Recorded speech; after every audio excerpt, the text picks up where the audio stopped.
ইহত উভয় দুজনে বিষ পান কৰি এতিয়া আমাৰ মাজত নাইকিয়া হ'ল। এক গুৰুত্বপূৰ্ণ খবৰ ৰাজ্যত সংঘটিত হৈছে এক ভয়ংকৰ ঘটনা। এটা আত্মসহায়ক গোটৰ বাবে আত্মহনন দুই প্ৰেমিক প্ৰেমিকাৰ।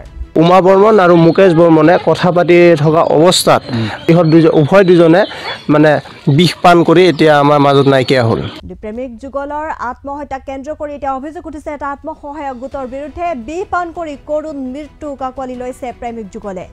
এগৰাকী 22 বছৰীয়া যুৱক আৰু এগৰাকী নাবালিকাৰ মাজত গঢ়ি উঠিছিল প্ৰেমৰ সম্পৰ্ক, কিন্তু সেই প্ৰেমৰ সম্পৰ্ক তেওঁলোকৰ বয়স হোৱা নাই বাবে মানি লোৱা নাছিল আৰু আইনগত বাধাৰ বাবে তেওঁলোক বিবাহপাশত আবদ্ধ হ'ব পৰা নাছিল দুয়ো।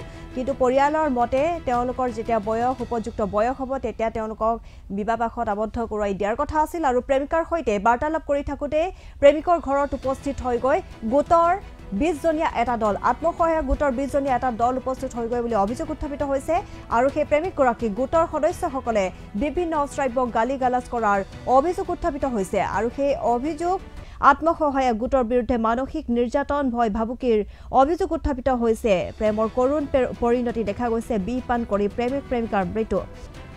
তেওঁলোকে সহ্য কৰিব নোৱাৰি ইয়াৰ পাছতে দেখা গৈছে দুই প্ৰেমিক প্ৰেমিকাই বিষ পান কৰি আত্মহনন কৰিছে আৰু প্ৰথম পৰ্যায়ত মৃত্যু হোৱা নাছিল যদিও পিছলৈ দুই প্ৰেমিক যুগলৰ মৃত্যু হয়। অতি মৰ্মান্তিক ঘটনা, এশোকাবহ ঘটনা বুলি ক'ব লাগিব।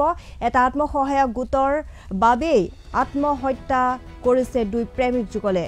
আমাৰ কিছুমান মহিলা আহিছিলে 20ৰ পৰা 19জনমান হ'ব আৰু আত্মসহায়ক গোটত।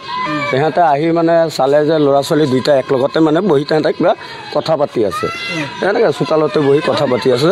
উমা বৰ্মন আৰু মুকেশ বৰ্মনে কথা পাতি থকা অৱস্থাত ইহঁতক মানে মহিলাসকলে আহি অশ্লীল ভাষাৰে বহুত কিবা কিবি গালি গালাজ কৰি মানসিকভাৱে মানে নিৰ্যাতন কৰাৰ ফলত ইহঁত উভয় দুজনে মানে বিষ পান কৰি এতিয়া আমাৰ মাজত নাইকিয়া হ'ল।